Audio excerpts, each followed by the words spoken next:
செத்து போன குழந்தைய காப்பாற்றி கொடுத்த ஹாஸ்பிட்டல் இந்த ஹாஸ்பிட்டல்.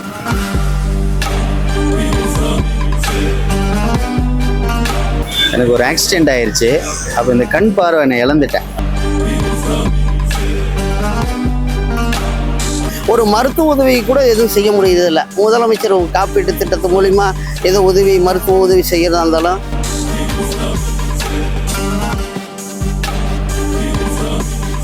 அடுத்த வாட்டியும் நீங்களே கேட்கணும். ஏன்னா எனக்கு அதுதான் என்னோட ஆசை, என் கொள்கை.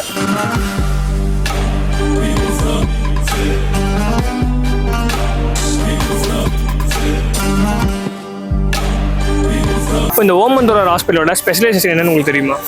இங்கே வந்து ரோபோட்ஸ்லாம் யூஸ் பண்ணி கொஞ்சம் சர்ஜரிஸ் ஃபாஸ்ட்டாக பண்ணுறாங்க. அது சவுத்தில் வேற எங்கேயும் இல்லைன்னு கேள்விப்பட்டோம். வேறு டிலே பண்ணாமல் கொஞ்சம் சீக்கிரம் பண்ணிடுறாங்க சர்ஜரிஸ். ப்ரைவேட் ஹாஸ்பிட்டல்ஸில் இல்லாத நிறைய எக்யூப்மெண்ட்ஸ் ஃபெசிலிட்டிஸ் வந்து இங்கே நாங்கள் பார்க்குறோம். டாக்டர்ஸுமே அவைலபிளாக இருக்காங்க. சீக்கிரம் நம்ம எதுக்கும் வெயிட் பண்ண வேண்டியதாக இல்லை. இப்போ ஸ்கேன்ஸ் அது ரிப்போர்ட்லாம் கொடுத்தாலுமே 1 hours அதுக்குள்ளே எல்லாமே வந்துடுது. இங்கே உள்ள இந்த ரோபோட்டிக் ப்ராசஸ்லாம் வந்து 2023 வந்து 25 crores அரௌண்டில் வந்து எடுத்துகிட்டு வந்ததாக கேள்விப்பட்டோம். ஓமந்தூரார் ஹாஸ்பிட்டலில் இந்த டாக்டர்ஸ் எல்லாம் எப்படி நடந்துக்கிறாங்க? ரொம்ப காமாக பொலைட்டாக தான் நடந்துக்கிறாங்க. கவர்மெண்ட் ஹாஸ்பிட்டல் அப்படின்ற மாதிரிலாம் எதுவுமே தெரியல. டாக்டர்ஸ் எல்லாமே நார்மலாக பேசுகிறாங்க. ஏதாவது தெரியலன்னு கேட்டாலும் நல்லா பேசுகிறாங்க, பொலைட்டாக இருக்காங்க. இப்போ சென்னையில் வந்து பார்த்தீங்கன்னா நிறைய ப்ரைவேட் ஹாஸ்பிட்டல் இருக்குது, கவர்மெண்ட் ஹாஸ்பிட்டல் இருக்குது. அதெல்லாம் தாண்டி ஏன் ஓமந்தூரார் சூஸ் பண்ணீங்க? சவுத் இந்தியாஸில் வந்து ஒரு பெஸ்ட் கவர்மெண்ட் ஹாஸ்பிட்டல்னா இந்த ஹாஸ்பிட்டல் சொல்லலாம். ஏன் சவுத் இந்தியாவில் பெஸ்ட் ஹாஸ்பிட்டல்லாம் இதை சொல்லலாம்? நிறையா புது டெக்னிக்ஸ்லாம் வந்திருக்கு. டாக்டர்ஸ் எல்லாமே நல்லா பேசுகிறாங்க.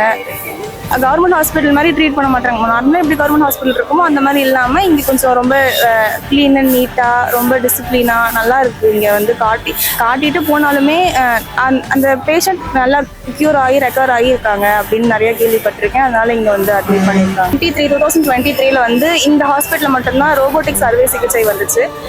இப்போ வரைக்கும் அது நடைமுறையில் இருக்குது. இது மூலிமா நிறைய பெனிஃபிட்ஸ் இருக்குது. இந்த ரோபோட்டிக்ஸ் அறுவை சிகிச்சை மூலயமா நிறைய பெனிஃபிட்ஸ் இருக்குது. அது இங்கே மட்டும் நல்லா ப்ராப்பராக யூஸ் பண்ணுற மாதிரி இருக்குது. என் பொம்னாட்டிக்கு ஹார்ட் ப்ராப்ளமாக இருந்துச்சு. ஃபஸ்ட்டு நான் திருவண்ணாமலை ஜிஹெச் கிட்டு போனேன். அங்கே சரியாக பார்க்கலை. ஏவேல் ஹாஸ்பிட்டல் கிட்டு போனேன். அங்கே வந்து ஒரு 4 நாள் வச்சுருந்தாங்க. அவங்க பொங்கல் சீசனில் இப்போ ஆளுங்கள்லாம் டாக்டர் கம்மியாக இருக்கிறாங்க, நீங்கள் அப்புறம் வர சொன்னாங்க. நாங்கள் சென்னையில் வேலை பார்க்குறேன். நான் கொளத்து வேலை தான் செய்கிறேன். இந்த ஹாஸ்பிட்டல் எனக்கு தெரியும். இந்த ஓமந்தூர் ஹாஸ்பிட்டல் எனக்கு தெரியும். என்னென்ன டெஸ்ட்லாம் எடுக்கிறாங்க? எல்லா ரத்த செட்டு எடுக்கிறாங்க, யூரின் செட்டு எடுக்கிறாங்க. மொத்தமே செக்கப் பார்க்குறாங்க சார். இன்னைக்கு தான் எங்கள் வீட்டில் ஆஞ்சா பண்ணுறதுக்கு உள்ள எட்டு வைக்கிறாங்க ஐசியில். நான் சாப்பிட்றதுக்கு வந்தேன் சார். குழந்தைக்கு வந்து ரொம்ப உடம்பு சரியில்லை. ஸ்டாலின் இருந்தோம். ஸ்டாலின் இருந்து குழந்தை வந்து டாக்டருக்கு சரியாக பார்க்காத, டியூப்லைட் கம்மியாகிடுச்சு. சரி நான் சொல்லி வீட்டுக்கு இட்டுன்னு போயிட்டு நம்ப முடியாமல் அப்புறமா வந்து கார் புக் பண்ணி இட்டுன்னு வந்தோம். எல்லாம் சொன்னாங்க இதை போல் ஓமந்தூர் ஹாஸ்பிட்டல்னா குழந்தைய காப்பாற்றிடுவாங்க அப்படின்னா. ஏன் ஓமந்தூரார் சொல்கிறாங்க? ஓமந்தூர் வந்து டியூப்லைட் நல்லா இருக்குது, டாக்டர் நல்லா பார்க்குறாங்க, மருந்து மாத்திரைலாம் கரெக்டாக இருக்குது, மெயினாக டாக்டர் வந்து அப்பாவை பார்க்குறாங்க அப்படின்னு சொல்லுவதான் நான் வந்து இங்கே இட்டுன்னு வந்தேன். ஏற்கனவே நம்ம ஊரில் வந்து அண்ணாமலைச்சேரிலேருந்து பலவர்காடு இருக்குல்ல, அது பக்கத்து ஊர் தான் அண்ணாமலைச்சேரி. அங்கே வந்து நம்ம சரின்னு சொல்லி நம்ம இங்கே இட்டுன்னு வந்தோம். குழந்தைய வந்து 14 நாளில் செத்து போன குழந்தைய காப்பாற்றி கொடுத்த ஹாஸ்பிட்டல் இந்த ஹாஸ்பிட்டல், ஓமந்தூர் ஹாஸ்பிட்டல். என்ன பிரச்சனை? ஜுரம் ஆயிடுச்சு குழந்தைக்கு. 2 நாள் ஜுரம் ஆயிடுச்சு. என்ன ஆயிடுச்சு, மூளையை பிடிச்சிச்சு ஜுரம். மூளை காய்ச்சல் வச்சு என்ன ஆயிடுச்சு, கோமாவுக்கு போயிடுச்சு குழந்தை. கோமாவுக்கு போய் ரொம்ப முடியாமல் போயிடுச்சு. நான் டாக்டர் கால் மட்டில் உழுந்து அந்த டாக்டரே வந்து மேடம் எப்படின்னா என் குழந்தைய காப்பாற்றுன்னு சொல்லும் போது அவங்க வந்து ரொம்ப ட்ரீட்மெண்ட் வச்சு நல்லா பார்த்தாங்க குழந்தைய. அந்த அவங்க டாக்டருக்கோசம் நன்றி சொல்லலாம்னு சொல்லிட்டு நல்லா ஆகிட்டு இப்போ போகிறோம். இல்லாட்டி ஹார்ட்டு படுறதுக்காக எங்கள் உடம்பு தாங்க முடியாது. 74 வயசாகுது. அதனால் இந்த டேப்லெட்டு யூஸ் பண்ணுவாங்க. உடம்பு ஹெல்த்து நல்லா இருக்குது, பரவாயில்ல. ஓ, நீங்கள் ஹார்ட் ரிலேட்டடாக பண்ணி பார்த்துட்ருக்கீங்க? என்ன ராமச்சந்திரன் ஹாஸ்பிட்டலில் வந்து ஆஞ்சியோ எடுத்தாங்க சார். ஆஞ்சியோ எடுத்தது சரி கிடையாது. அந்த கேசிட்டு கொண்டு வந்து காமிச்சேன். செக் பண்ணி பார்த்துட்டு ஆஞ்சியோ பண்ணது சரி கிடையாது, டேப்லெட்லேயே நீங்கள் சாப்பிட்டுன்னு சொல்லிட்டு நல்லா காஸ்ட்லி உள்ள டேப்லெட்டாக கொடுங்க. ஓகே. வேறு என்னென்னலாம் பார்க்குறாங்க இந்த ஹாஸ்பிட்டலில்? என்னென்ன பார்க்குறாங்கன்னா அவங்கவுங்களுக்கு உடம்புக்கு தகுந்த போகிறது அவங்களுக்கு பார்க்கணும். எனக்கு ஹார்ட் ப்ராப்ளம் 74 முடிஞ்ச ஜூன் வந்து 75 நடக்க போகுது. எனக்கு பொறுத்தவரைக்கும் நல்லா இருக்குது. ஏன்னா ஆரோக்கியம் எந்த கெட்ட பழக்கம் கிடையாது. எனக்கு ஒரு ஆக்சிடென்ட் ஆயிடுச்சு. அப்போ இந்த கண் பார்வை நான் இழந்துட்டேன். லெஃப்ட்டில் நர்வு கட் ஆயிடுச்சு, ஆப்டிக் நர்வு. அங்கே நிறைய ட்ரீட்மெண்ட்லாம் பார்த்தேன், அரவிந்த் அகர்வால்லாம் கூட போய் பார்த்தேன். அங்கே எங்குமே ட்ரீட்மெண்ட் இதாகணும்னா ஒரு டாக்டர் வந்து ஆம்பூர் டாக்டர் இங்கே சஜஸ்ட் பண்ணார், டாக்டர் கிருஷ்ணா. எனக்கு ஆப்டிக் நர்வ் கட் ஆயிடுச்சு அப்படின்ட்டுன்னு. அப்புறம் இங்கே வந்து நான் ட்ரீட்மெண்ட் எடுத்து அவங்க வந்து அங்கேயே 40,000 சொன்னாங்க அந்த இன்ஜெக்ஷன். பட் இங்கே வந்து அது 1 lakh அந்த இன்ஜெக்ஷன். அது எனக்கு ஃப்ரீயாக இது பண்ணி கிட்டத்தட்ட 4 முறை இன்ஜெக்ஷன் போட்டு இப்போ எனக்கு இந்த பார்வை கொஞ்சம் லைட்டாக தெரியுதுங்க. அதனால் இன்றைக்கி அதுக்காக தான் இப்போ வந்திருக்கேன் மறுபடியும். அதனால் இது என்னை பொறுத்தவரை இது வேர்ல்டு கிளாஸ் நம்பர் 1. ஏன்னா நான் நிறைய ஹாஸ்பிட்டல் சிஎம் எனக்கு வந்து அட்ஜாயின்ல இருக்குது, சிஎம்சி பக்கத்தில் இருக்கேன். ஆனால் அதை விட இது ஃபார் பெட்டர். நான் வந்து இங்கே தங்கி இருக்கும் போது டாக்டர்ஸே வந்து நல்ல அந்த பேஷண்ட்டுன்றது அதை கரெக்டாக இது பண்ணுவோம், அவங்ககிட்ட இருக்கும். அதே போல் ஃபுட்டெல்லாம் அவங்களே கரெக்டாக பேக் பண்ணி கொடுத்துருவாங்க சார் ஃபுட்டு. அதே போல் நர்ஸு இவங்கெல்லாம் வந்து அந்த கன்சர்ன் வந்து பக்காவாக இருக்கும். ப்ளஸ் இந்த ஹாஸ்பிட்டலில் ஒரு இதுன்னு பார்த்தீங்கன்னாக்கா அந்த ஸ்ட்ரக்சர் பக்காவாக இருக்கும். அதே போல் பார்த்தீங்கன்னாக்கா அந்த ப்ரொசீஜர்லாம் கரெக்டாக இருக்கும். அது அந்த பிளட் டெஸ்ட் பண்ணுறதுக்கு கூட்டிகிட்டு போகிறது வர்றது, அந்த கேர் எடுக்கிறது எல்லாமே பக்காவாக இருக்கும். இது கர்ப்பப்பையில் இங்கே எங்கள் பையன் இருக்கான், அதனால இங்கே வந்தேன். சரி சரி. ரொம்ப குத்துது, நீர் கட்டிய அது ரொம்ப குத்துது.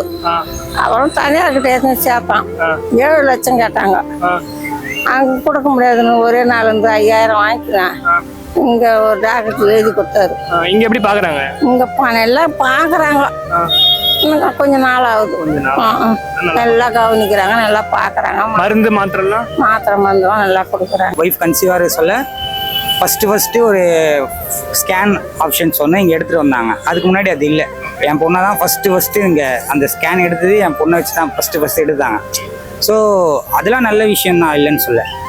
அதே மாதிரி நிறைய ப்ரைவேட் ஹாஸ்பிட்டலில் இல்லாத ஒரு சில இது இப்போ என்னால் வந்து ப்ரைவேட் ஹாஸ்பிட்டலில் வந்து அவ்வளோ காசு கொடுத்து ஒரு ஸ்கேன் எடுக்க முடியாது.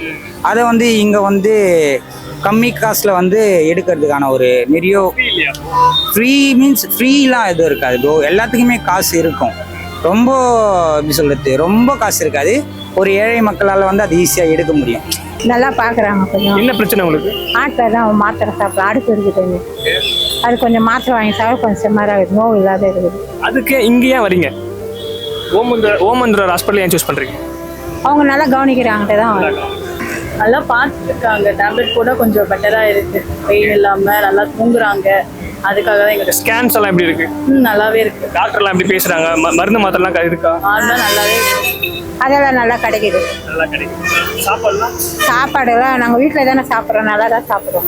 ஒரு மருத்துவ உதவி கூட எதுவும் செய்ய முடியறதில்ல. முதலமைச்சர் காப்பீட்டு திட்டத்து மூலிமா ஏதோ உதவி மருத்துவ உதவி செய்யறதா இருந்தாலும் வாடகை வீட்டில் குடியிருக்கிறவங்க ரொம்ப ரொம்ப பாதிக்கப்பட்டு இருக்கிறோம். அதனால இந்த எந்த அரசு வந்தாலும் பாடுபடுறவங்க பாடுபட்டுட்டே தான் இருக்கிறாங்க. ஆனால் பலனடைகிறவங்க பலனடைஞ்சிட்டே தான் இருக்கிறாங்க. ஆனால் தயவு செஞ்சு எந்த அரசு வந்தாலும் நாங்கள் வந்து அதுக்கு ஓட்டு போட்டும் கண்டிப்பாக நாங்கள் வந்து மக்களுக்கு செய்யட்டும்னு தான் நாங்கள்லாம் செய்கிறோம். ஆனால் வாடகை வீட்டில் குடியிருக்கிறவங்களுக்கு அந்த வாடகை வீட்லேயே தான் குடியிருக்கிறாங்க. வாழையாடியா ஒரு வீடு 2 வீடு எந்த வீடாக இருந்தாலும் இன்றைக்கி ஒரு வீட்டுக்கு அட்வான்ஸ் போய் ஒரு வீடு கேட்டாக்கா 30,000 ரூபா 50,000 ரூபா 1 லட்ச ரூபா கேட்குறாங்க. அன்றாடு இப்போ நான்லாம் மாற்றுத்திறனாளி, எனக்கு அரசாங்கம் ஒரு 1500 ரூபா உதவித்தொகை கொடுக்குது. வேறு ஏதோ இந்த பெட்டிஷனுக்கு இது எழுதுறதுன்னா அதில் வச்சு நான் ஜீவனம் பண்ணிவிட்டு வாடகையும் கொடுக்க முடியாமல் அந்த ஒரு இடத்துல போய் உட்காந்து எழுத போனாலும் காவல்துறை வந்து இந்த இடத்துல உட்காந்து எழுதாத பிடிக்காதுன்னு அதுவும் மிரட்டுறாங்க. அப்படி இருக்கும்போது நாங்கள் எங்களுடைய வாழ்வாதாரம் என்ன தான் இருக்குது?